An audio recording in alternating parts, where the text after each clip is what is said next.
Yes और no? अमूमन हम उच्चारण में लाते हैं, लेकिन इन सभी महापुरुषों को जिनको मैंने पढ़ा, उनका वो क्रक्स मैं आपको बता रहा हूं। बदनसीब वो नहीं है जिसका वक्त बुरा चल रहा है। क्या?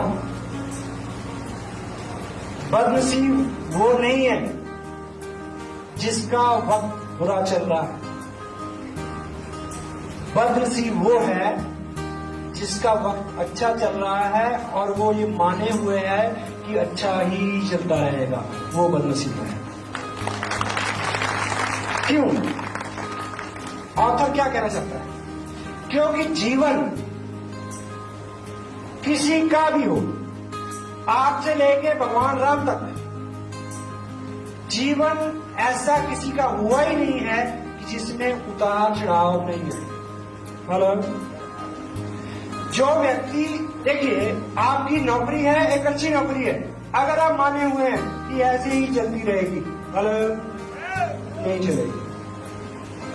आपके पास एक रोजगार है, अच्छा है, आप माने हुए हैं कि ऐसा ही चलता रहेगा, नहीं चलेगा। आप मेल कैंडिडेट हैं, आपकी वाइफ ने बहुत कहना मानती हैं आपका, वो बहुत सेवा करते हैं और आप धुरंधर हैं, आप उदंड हैं और आप ये माने हुए हैं कि वो हमेशा ही अच्छी बनी रहेगी, नहीं रहेगी। Don't take advantage as granted. और आपने 2 लोगों को ज्वाइन कराया और उन्होंने 4 को करा दिया और आपके 2 ग्रुप चल गए और आप माने हुए हैं कि यूं ही चलते रहेंगे, नहीं चलेंगे। सो यदि अच्छा वक्त, जितने भी लोग यहां इस हॉल में बैठे हैं, सभी लोग सुबह खाना खा के आए थे क्या? यस। रात खाया था? रात को मिल जाएगा? बहुत सारे लोग हैं जिनको नहीं मिलेगा रात को। पता है आपको? शुक्रिया करना चाहिए मालिक का कि रात का है। सुनिए, आपके पास आज की डेट में जो सौभाग्य हैं उनको ग्रांटेड नहीं लें, उनको साथ में सहेजें और सख्त मेहनत करें ताकि वो हमेशा बने रहें आपके साथ। This is the message. Bhilwara में पहला फंक्शन जिसमें मैं भीड़ में बैठा था, आप सीढ़ी देखें पुरानी, उसमें जो स्टेज था वो इससे 15 गुना बड़ा स्टेज था।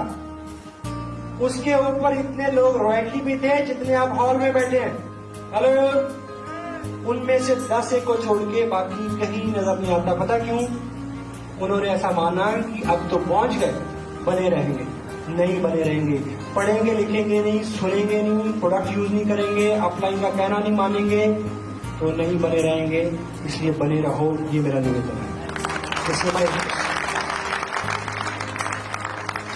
जो कुछ भी आपके जीवन में अच्छा है, मेरा अपना ये मानना है। देखिए, इस बिजनेस को लेके आप मेरे बारे में जो भी सोचें, आई डोंट नो, मैंने जो किया है केवल इतना। अनूप जी आपके सामने बैठे, एक ट्रेन जिसका मैंने नाम सुना, ड्राइवर वाले कंपार्टमेंट में मैंने अनूप जी को बिठा दिया। हेलो, ठीक, साथ में इंजीनियर और जो सब कार्य करता थे वो काम चार्ज मैंने दिया संजीव जी कंडियाल को। कहां बैठे हो? ठीक, गार्ड की झंडी ला रहे थे वत्स साहब।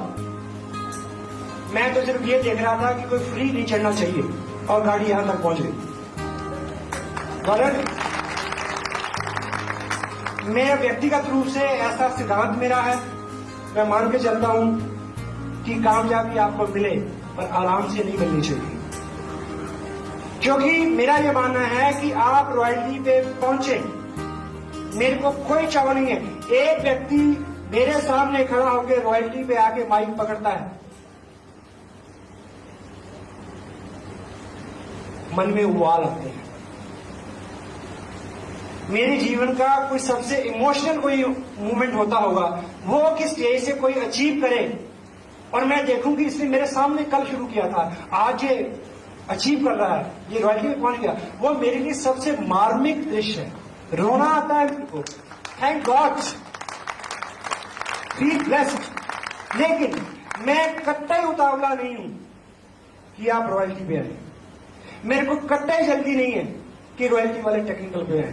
मेरे को एक ही चीज चाहिए कि जिस एक स्टेप के आप ऊपर आ जाएं, लौट के नीचे नहीं जाना चाहिए। सिर्फ सफर ऊपर का है, केवल ऊपर का सफर है ये।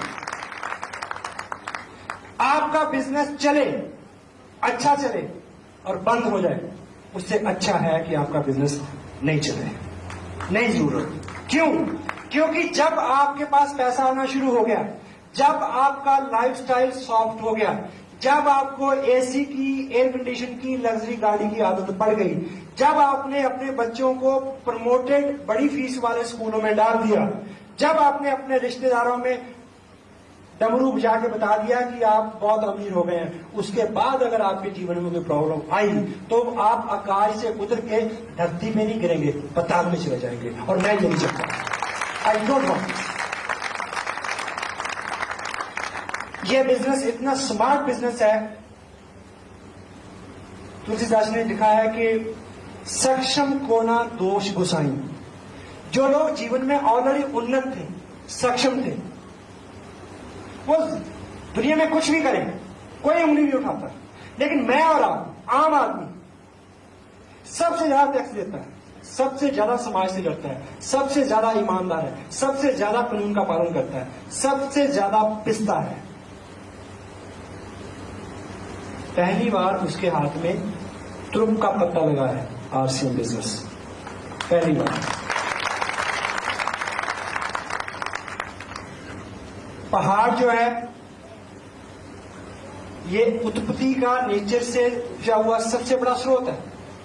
लकड़ी पूरे हिंदुस्तान में जाती है, पानी सारे हिंदुस्तान में जाता है, यहां के लोग बॉर्डरों पे रक्षा करते हैं, सब कुछ यहां का नीचे जाता है।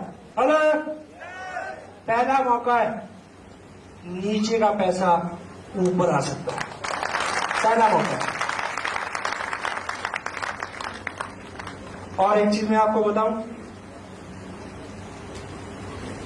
मर्द की परिभाषाएं वक्त वक्त पे बदलती रहती हैं। हेलो, 100 साल पहले उस व्यक्ति को मर्द कहते थे जिसका कद 6 फुट से ज्यादा होता था और वजन होता था 120 किलो। हेलो, फिर परिभाषा बदली, फिर मर्द उसको मानते थे जो गेहूं की एक बड़ी बोरी इस बगल में और एक इस बगल में उठा के 4 बार उठ बैठे कर ले, उसको मर्द कहते थे। यस। फिर मर्द उसको मानने लगे जो 4 शादियां करे, 16 बच्चे पैदा करे। फिर मर्द उसको मानते थे जिसकी बड़ी बड़ी मूछें हो, एक नींबू इधर टिक जाए और एक इधर। हेलो। और फिर मर्द उसको मानते थे जिसमें 4 ऐब हों, उसको कहते थे कि ये मर्द है। और फिर उसको मर्द मानते थे जो खाम खा किसी को पीट दिया जाए। कि क्यों मार रहे हो? कि मर्द हूं। मर्दानगी की परिभाषा बदलती रही है, लेकिन आज के युग में आप मूछ दिखा के मर्द नहीं हो सकते। हेलो, हो सकते हैं आप 10 बच्चे पैदा करके मर्द के अंदर कर देंगे पकड़ के। आप किसी को पीट के मर्द नहीं हो सकते। आप जोर लगाएं 2 गेहूं की बोरी उठाने के लिए, 20 रुपए दे देगा बोरी उठाने के लिए आपको, इससे बड़ी बात नहीं कोई मानेगा। दुनिया में काम करने के तरीके बदल रहे हैं, लोगों की जेबें फटी हुई हैं, नाक बड़े बड़े। हेलो, एवरेज औसतन आदमी के ऊपर कर्ज है और मर्दान की पता नहीं कहां कहां से टपकती है। आज के युग में मर्द वो है जो अपनी बड़ी हुई नाक को जेब में डाले और ईमानदारी के इस बिजनेस में टेक्निकल मुकाम तक पहुंच के दिखाए, वो मर्द है।